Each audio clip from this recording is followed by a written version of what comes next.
우리는 계속해서 교회에 대한 이야기들을 나누고 있습니다. 우리 사도행전은 특별히 교회에 대한 본질적인 모습들을 굉장히 잘 설명하고 있다는 것을 보게 됩니다.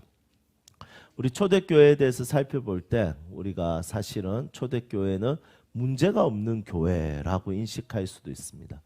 왜냐하면 모든 교회가 외쳤던 슬로건 자체가 초대교회로 돌아가자 이런 슬로건을 굉장히 많이 외쳤기 때문이죠. 사실은 초대교회로 돌아가자 이것은 문제없는 교회로 돌아가자가 아닌 것이죠. 왜냐하면 초대교회 때는 항상 문제가 있었습니다. 이것이 이제 초대교회에 대한 새로운 이해, 새로운 관점이죠. 여러분 우리가 뭔가를 다시 그쪽으로 돌아가자 했을 때 우리는 문제없는 그곳이 아니라는 거죠. 말씀으로 돌아가자, 기도로 돌아가자 이것은 굉장히 합리적이고 좋은 것입니다. 하지만 어떤 공동체적, 어떤 집단적 이런 것으로 돌아가자고 했을 때는 조금 슬로건으로 외치는 것이 아니라 조금 더 그 말씀을 살펴보고 고민하고 이해해 볼 필요가 있다는 것이죠. 초대교회로 돌아가자 했을 때 만약에 그 많은 문제가 있는 교회들처럼 우리 교회가 돌아가자고 한다면 여러분 이것은 굉장히 위험한 것이죠. 그렇다면 초대교회가 가지고 있는 강점, 정신, 스피릿 이것으로 돌아가자고 한다면 사실은 굉장히 좋은 요소들이 많다고 생각합니다. 어쨌든 초대교회는 문제없는 교회들이 아니라 초대교회는 문제를 해결하는 교회였다는 것이죠.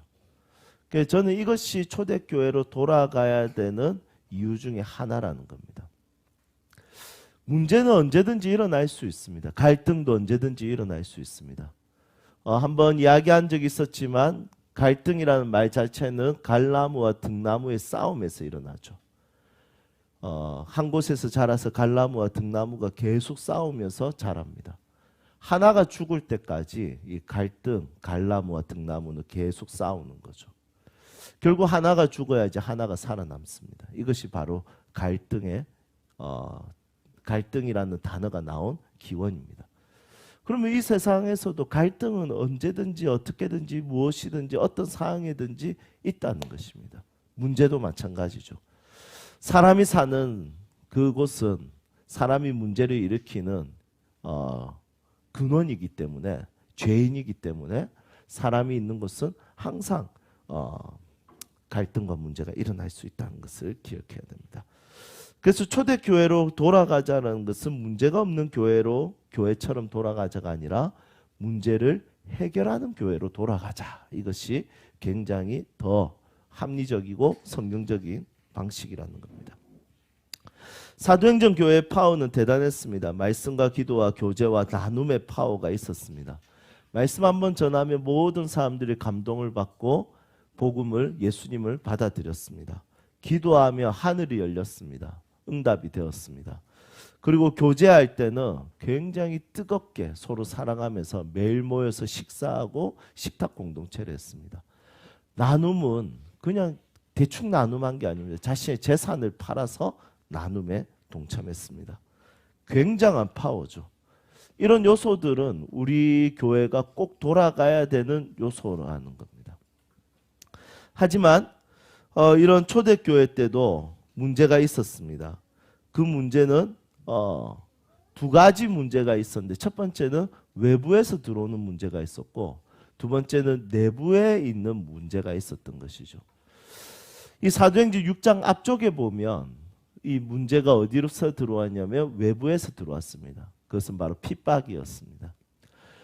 사실은 이 핍박은 교회를 더 강하게 만듭니다. 외부에서 들어오는 것, 더 결집력을 만들고 결속력을 만드는 것이죠.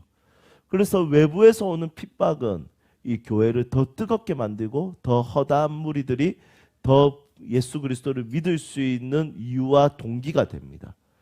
그래서 터툴리아는 교회의 씨앗이 바로 순교라고 했습니다. 교회는 그냥 세워지는 것이 아니라 순교를 통해서 희생을 통해서 핍박을 통해서 세워지는 것이라고 했습니다.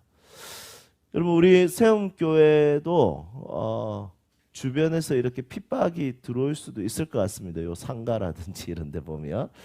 그래서 화장실에 여성도 화장실, 자매님도 화장실에 가면 붙어 있더라고요. 이렇게 처음에 붙어 있을 때는 이렇게 붙어 있었습니다. 화장실 깨끗하게 사용합시다. 특히 교회 이렇게. 그래서 제가 그거 보고 가다가 뗐습니다. 눈에 딱 보이게 붙여놨더라고 밖에서. 그래서 제가 지나가다가 대체 누구야 하고 제가 떼버렸습니다. 그리고 한참 동안 뭐 화장실에 그 문구가 붙어져 있었을 때 여러분 그거 봤을 때 어땠습니까? 이렇게 좀 약간 미안하기도 하지만 분노가 좀 차오르지 않습니까? 저만 나쁜 사람 되네요. 네. 이 핍박은 사실 진짜 강하게 하죠, 우리를. 그런데 내부적인 문제는 진짜 쉽지 않습니다. 고조선 멸망도 사실은 내부적인 문제로 고조선이 내전으로 인해서 멸망이 됐죠. 바벨론도 마찬가지예요. 바벨론도 그 강한 바벨론도 내부에서 문제가 일어나서 페르시아에게 종복을 당합니다. 대부분의 나라들은 대부분의 국가들은 내부의 문제였습니다. 로마 황제들도 계속 교체가 되었던 이유가 뭐냐면 결국에 내부에서 독사를 일으키고 내부에서 싸웠던 거죠. 조선시대를 보십시오. 청나라도 위기를 주고 일본도 위기를 줬지만 조선시대의 가장 큰 위기는 항상 내부의 전쟁이었습니다. 내부의 문제는 굉장히 큰 어려움이 있습니다. 그래서 사도행전 5장까지는 외부에서 오는 문제를 다루다가 6장에서는 이제 내부에서 일어나는 문제를 다루기 시작합니다. 여러분 우리 모두는 문제없는 세상, 문제없는 가정, 문제없는 교회에서 살고 싶은 열망이 있습니다. 어제 제가 설교 때 기도회 하면서 나눴지만 유토피아라는 말을 유가 사실은 그리스어로 우에서 나는데 이 우라는 말은 없다 이런 뜻이고 토피아는 토푸스 장소라는 뜻입니다. 헬라어로. 그러니까 없는 장소라는 거죠. 유토피아라는 말 뜻은 없다 이런 뜻입니다. 그런 환상의 나라는 없다. 문제없는 세상은 없다 이런 뜻입니다. 그래서 이 문제없는 세상, 문제없는 가정, 문제없는 교회에서 살고 싶지만 그런 세상은 없다는 것이죠. 문제가 있다고 해서 도망가는 것은 문제가 있다고 해서 내가 회피하는 것은 하나님 뜻이 아닙니다. 초대교회로 돌아간다는 것은 외부적인 문제든 내부에서 일어나는 문제든 그 문제에 대해서 우리는 해결할 수 있는 힘과 근력과 믿음이 필요하다는 것이죠. 여러분 내부에 부부가 문제가 생겼다고 해서 외부로 도망가면 되겠습니까? 쉽지가 않겠죠. 그 관계의 갈등으로 인해서 다른 남자를 찾거나 다른 여자를 찾거나 이렇게 하면 안 된다는 것이죠. 내 자녀가 문제가 있다고 해서 옆집 애를 데리고 와서 키울 수는 없는 것입니다. 여러분 얼마나 웃기겠습니까? 그 문제를 정면 돌파해야 됩니다. 그 문제를 해결해야 됩니다. 여러분 저는 저희 교회 다음 세대들을 인사 잘하는 아이들로 키우고 싶습니다. 이거 진짜 쉽지 않습니다. 이것에 대해서 진짜 고민 많이 하고 있습니다. 그래서 학교에서 계속 아이들에게 이것을 가르치고 있습니다. 그런데 잘 안 됩니다. 저희 세 자녀는 엘리베이터에서 인사 안 하는 날은 그날 집에 가면 많이 맞습니다. 진짜 많이 맞습니다. 진짜 끝납니다. 왜냐하면 인사가 굉장히 중요합니다. 얘들 인사 안 한다고 해서 다른 애를 내 자녀로 데리고 올 수는 없는 것이죠. 인사 잘하는 애를. 내 아이를 바꿔야 됩니다. 내 아이를 변화시켜야 됩니다. 이것에 있어서 부모는 굉장히 많은 요소들을 집중할 수 있어야 되고 그 문제를 해결하기 위해서 몸부림쳐야 됩니다. 내 통장에 문제가 있다고 해서 다른 사람 통장을 들고 올 수 없는 것이죠. 내 삶의 여러 가지 문제에 있어서는 그 문제에 대해서는 문제 없는 곳은 없고 문제 없는 세상, 문제 없는 교회는 없기 때문에 결국에 그 문제를 우리가 스스로 하나님을 신뢰하며 해결할 수 있어야 됩니다. 여러분들의 삶 가운데 여러 가지 문제들이 있을 것입니다. 그것이 경제적이든 관계적이든 또 어떤 내 삶의 어떤 소유, 재산이든 이런 모든 영역에서 다양한 문제들이 있을 수 있습니다. 이 문제들을 여러분들이 잘 하나님의 은혜 안에서 해결할 수 있었으면 좋겠습니다. 여러분 우리 교회 안에도 문제가 있을 수 있겠죠. 맞죠? 저희 교회 분위기 좋지 않습니까? 분위기 좋지만 분명히 문제가 있을 수 있습니다. 근데 어쩌겠습니까? 문제를 해결해야죠. 그 문제를 해결하지 못한다면 교회는 위기와 어려움을 당하고 두 파로 나눠지게 될 것입니다. 이 문제를 해결하기 위해서 우리에게 많은 리더십들이 필요합니다. 우리에게 많은 고민들이 필요하고 많은 기도가 필요하다는 것입니다. 이 초대교회도 문제가 이제 내부적인 문제가 생긴 것입니다. 이 내부적인 문제는 제가 이렇게 명칭을 만들었습니다. 팔안굽 문제. 뭡니까? 팔이 안으로 굽어버리는 문제였습니다. 여러분 어떻게 굽어버렸습니까? 이 교회 안에 남편을 잃은 가부들이 좀 있었습니다.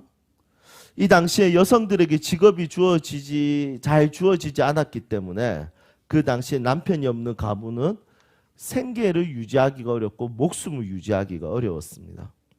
그래서 그 당시에 많은 가부들이 먹고 살기 위해서 매춘업을 하기 시작했습니다. 그래서 교회는 그들에게 매춘업을 그만두세요 이렇게 말하는 것보다 중요한 것은 뭐냐면 그들의 삶의 문제를 해결해 주기 위해서 참여합니다. 여러분 교회는 슬로건으로 이 세상을 바꾸는 것이 아니라 교회는 희생과 헌신과 참여로 바꾸는 것이죠. 교회는 낙태를 반대합니다. 여러분 반대하시죠? 예, 낙태를 반대하는 집단입니다.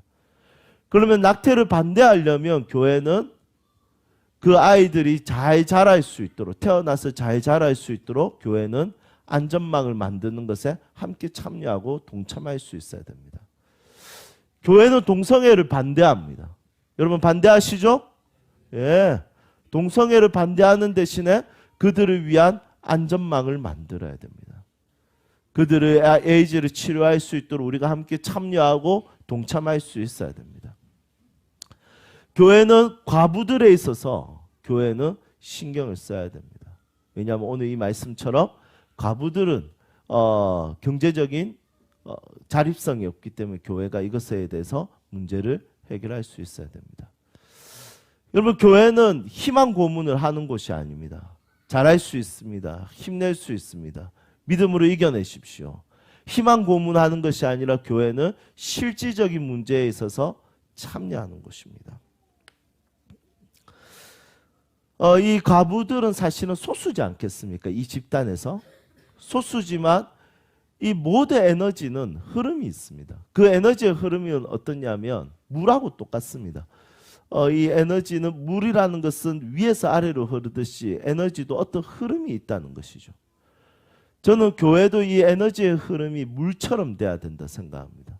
위에서 아래로 흘러야 된다 생각하는 거죠. 에너지는 우리가 결정하는 것에 따라서 위로 흐르기도 하고 밑으로 흐르기도 합니다. 그런데 교회가 가지고 있는 에너지와 힘이 아래로 흐르게 만드는 것이 교회가 가지고 있는 가장 중요한 특권이고 선택이라는 생각을 하게 됩니다. 오늘 이 말씀에 보니까 다수의 힘을 모아서 소수들을 돕는 것을 보게 됩니다. 교회 집단의 다수의 힘을 모아서 가부들, 이 소수들을 돕는 것이죠. 그래서 다수의 힘은 다수의 원칙과 다수의 원리와 다수가 원하는 것을 이루기 위해서 힘을 모으는 것이 아니라 다수들은 소수를 돕기 위해서, 소수를 세우기 위해서, 소수를 지원하기 위해서, 소수를 격려하기 위해서 에너지를 흘러가게 하는 것이 바로 다수가 모아야 될 힘이라는 것입니다. 교회는 이것을 위해서 사는 것이죠. 교회가 가지고 있는 다수가 가지고 있는 이 집단의 힘을 가지고 예수 그리스도의 이름으로 소수를 돕는 것입니다. 여러분 우리 교회가 에너지를 잘 흘러가게 했으면 좋겠습니다. 이 에너지를 잘 흘러가게 해서 우리 다수가 좀 힘을 잘 모았으면 좋겠습니다. 우리 사랑하는 성도님들 먹고 사는 것에 큰 문제는 대부분 없으실 거라 생각합니다. 네, 괜찮을 것 같아요. 네. 수환 집사 괜찮으시죠? 뭐 독일 갔다 올 정도면 뭐 아주 예, 상류층 아니겠습니까? 아, 네. 뭐 물론 다 빚으로 갔다 왔지만 여러분 이 빚이라는 게 그렇지 않습니까? 낼만 하니까 내는 겁니다. 무리해서라도. 여러분 저희 집은 빚을 낼 수도 없습니다. 안 빌려주는데 어떻게 내겠습니까? 여러분 우리는 사실은 무엇을 먹을까 무엇을 입을까 이 무엇이라는 고민을 하죠. 이 무엇에 대한 고민을 하는 종류를 고민하는 사람들은 먹을 수 있을까 마실 수 있을까 입을 수 있을까를 고민하는 그들의 소수를 위해서 다수들은 힘을 모아야 됩니다. 앞으로도 저희 교회는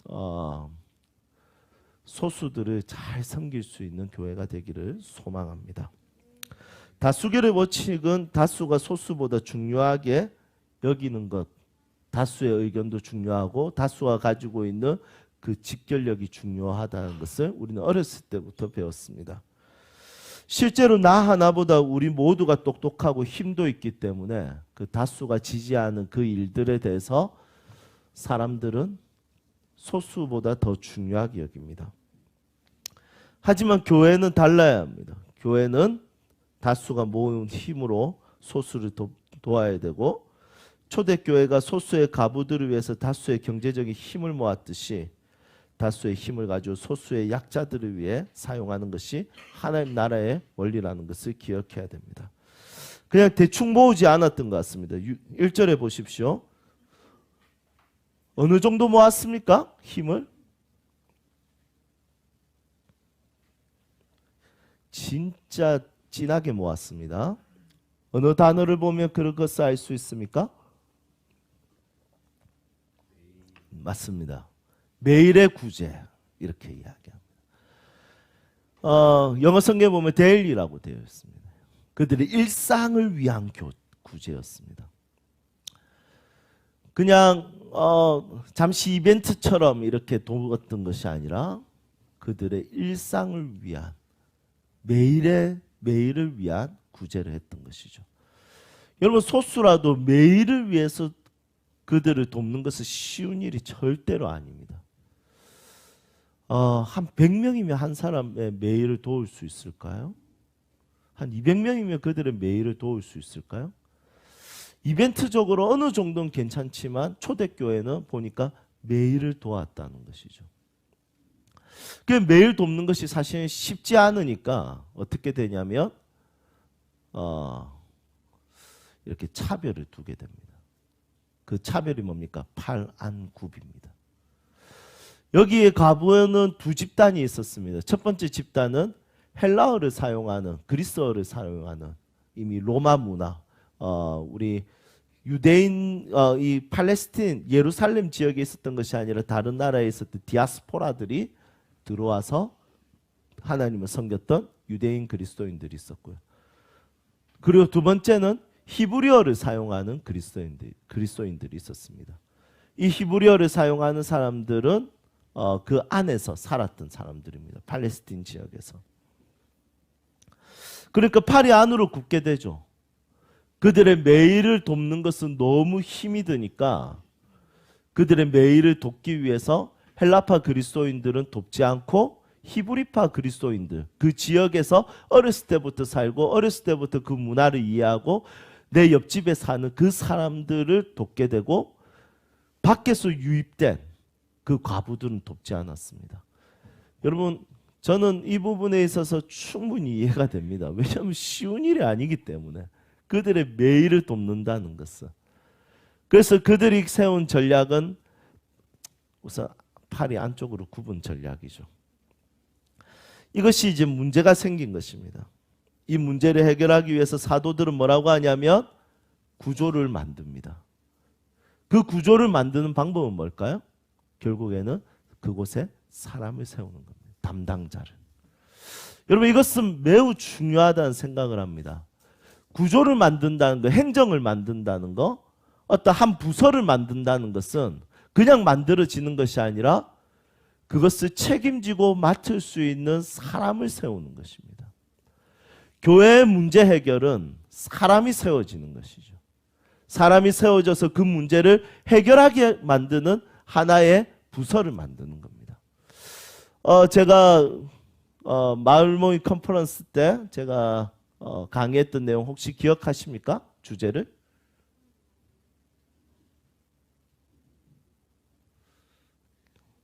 아무도 기억 못 하시는 것 같네요. 네? 아니, 그거는 작년에 청년들한테 했는데. 혹시 기억하세요?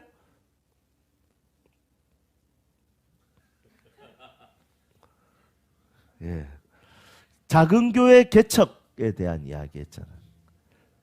교회 내 작은 교회, 작은 공동체, 작은 교회. 여러분, 이것은 이제 기억나세요? 여러분, 이것은 쉬운 일이 아닙니다. 왜 쉬운 일이 아닐까요? 그것을 맡을 사람이 없으면 쉬운 일이 아닙니다. 그런데 그것을 맡을 사람이 있으면 그것은 굉장히 쉬워집니다. 우리 교회가 다음 세대를 위한 교회, 작은 교회를 강하게 만들고 싶습니다. 그러면 제일 필요한 것은 뭐겠습니까? 교사입니다, 교사. 어떤 하나의 집단과 어떤 작은 공동체를 만드는 것은 결국에는 사람을 세우면서 만들어집니다. 오늘 이 말씀에 보니까 7명의 집사를 세웁니다. 여기서 말하는 집사는 안수 집사입니다. 이 안수 집사 7명을 세워서 그 문제를 해결하게 합니다. 구제를 맡아서 그것을 해결합니다. 여러분, 사실은 한 명만 있어도 해결될 것 같죠? 왜 7명이나 세웠을까요? 여러분, 이게 진짜 쉬운 문제가 아니라는 거예요. 왜냐하면 그들의 매일의 일상을 돕는 거, 일상을 책임지는 거, 이것은 어마어마한 돈이 듭니다. 과부, 만약에 자녀가 2-3명 있다고 생각했을 때 그 가정에, 한 가정에 드는 일상의 생활비가 어느 정도 되겠습니까? 만약에 교회가 식비를 지원해 준다 합시다. 그러면 지금 식비 생각하면, 집에서 해먹는다 생각하면 5,000원. 그 하루에 3끼 15,000원. 그러면 한 달이면 얼마입니까? 45만 원. 여러분, 쉬운 일이 아닙니다. 그런데 가부가 만약에 10가정이다. 그러면 얼마입니까? 450만 원. 매달 450만 원씩 10가정에 지출이 된다. 이것은 굉장히 어려운 일이죠. 이것을 위해서 7명의 집사를 세워서 이것을 해결하게 합니다. 문제가 크면 클수록 그것을 책임지고 함께 마음을 모으고 함께 참여할 수 있는 사람들을 많이 세우면 그 문제는 해결됩니다. 문제가 작으면 한두 사람을 세워도 해결이 되겠지만 문제가 큰 것은 7명의 사람을 세워서 함께 그것을 해야 됩니다. 여러분, 7명 우리가 우습게 보면 안 됩니다. 맞죠? 여러분, 우선 와이프도 다 있지 않겠습니까? 그럼 14명입니다. 그리고 아들 있지 않겠습니까? 그럼 이 부부들은 그 교회에서 꽤 영향력을 미치는 사람들일 겁니다. 그리고 가까이 지내는 사람, 한 가정에 만약에 2가정이 가까이 지낸다. 그러면 몇 명입니까? 14 곱하기 2 하면 되지 않겠습니까? 28명입니다. 여러분, 그러면 그것이 동기부여가 되고 엄청난 파워와 힘을 나타내는 거죠. 교회 문제는 하나님께서 해결하시는 방법은 어떤 특별한 기적이나 이런 것이 아니라 사람을 세워서 작은 공동체를 만들어서 그것을 해결할 수 있도록 하시는 것이 하나님의 방식과 방법입니다. 이것을 위해서 제일 중요한 것은 교회는 사람을 훈련하고 양육하고 사람을 세우고 사람에게 하나님의 비전과 꿈을 설명하고 교회의 비전에 동의하게 만드는 것이 굉장히 중요합니다. 이 7명 사람들의 특징은 3절에 보니까 성령과 지혜가 충만하고 칭찬받는 사람이었습니다. 객관성을 가지고 사람들에게 칭찬받는 사람이었다는 거죠. 모든 사람들이 좋아했습니다. 그러면 한 가정에 2가정만 친하지 않았겠죠? 5가정으로 생각해 봅시다. 그럼 14 곱하기 5는 뭡니까? 70명입니다.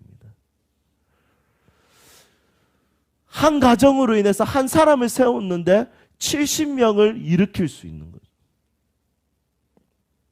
여러분, 이것이 바로 교회가 가지고 있는 하나님의 나라를 이루는 방식입니다. 그래서 교회 안에서는 훈련받는 사람들이 많아져야 됩니다. 양육받는 사람들이 많아져야 됩니다. 목사의 비전과 꿈과 목회자가 가지고 있는 하나님 나라의 꿈을 함께 공유하고 함께 가지고 있는 사람들이 많아져야 됩니다. 다음 세대를 품고 이 시대를 품을 수 있는 사람들이 많아져야 됩니다. 사람을 돌볼 수 있는 사람들이 많아져야 됩니다. 한 사람이라도 더 챙길 수 있는 사람들이 많아져야 됩니다. 그것만큼 교회는 성장하게 되어 있습니다. 초대교회는 이 문제를 해결하기 위해서 하나님의 마음을 가진 자, 양육받고 훈련을 받은 자, 하나님을 사랑하고 교회를 사랑하는 사람을 통해서 이 교회 안에 있는 문제를 멋있게 해결합니다. 그래서 그것을 해결하고 난 다음에는 다시 영적 부흥이 찾아옵니다. 보십시오. 7절. 하나님의 말씀이 점점 왕성하여 예루살렘에 있는 제자의 수가 더 심히 많아지고 허다한 제사장의 무리도 이 도에 복종하니라. 이렇게 되어 있습니다. 여러분, 우리 교회 안에 하나님의 제자들이 많아질 수 있기를 소망합니다. 우리 교회가 가지고 있는 비전과 꿈과 소명에 함께 동참하고 동의할 수 있는 성도들이 많아졌으면 좋겠습니다. 문제가 일어났을 때 문제를 회피하려고 하는 것이 아니라 함께 그것에 마음의 힘을 모으고 함께 그것에 동참할 수 있는 믿음의 성도들이 많아지기를 소망합니다. 여러분, 결국에는 사람을 통해서 이루어집니다. 어제 카이로스 집회했습니다. 코로나로 인해서 청년 사역이 다 죽었습니다. 청년들이 잘 오지 못했습니다. 여러분, 저는 연합사역의 부르심을 느끼고 부산 성시와 청년기도국에 참여하고 사람들을 모으기 시작했습니다. 그 사람들을 모아서 첫 번째 집회에 약 1000명의 청년들을 모아서 함께 집회를 했습니다. 그 뒤로 이 연합사역을 계속 일으키기 위해서 고민하고 생각했을 때 예수전도단에서 이 일을 도와달라고 했습니다. 여러분, 예수전도단에서 도와달라고 했을 때 제가 들었을 때 이거 해야 되겠다라는 비전을 가졌습니다. 세 지역에서 했습니다. 한 곳은 서울, 한 곳은 대전, 한 곳은 부산입니다. 부산은 부산 성시아가 힘을 합쳤고, 팀록이 힘을 합쳤고, 예람이 힘을 합쳤고, 부산은 각 교회들이 힘을 합쳐서 카이로스 연합체를 만들었습니다. 여러분, 한 사람을 세웠을 때 그 한 사람을 통해서 수많은 사람들이 함께하게 되었습니다. 여러분, 사람이 중요합니다. 하나님의 사람이 잘 세워지는 것이 정말 중요합니다.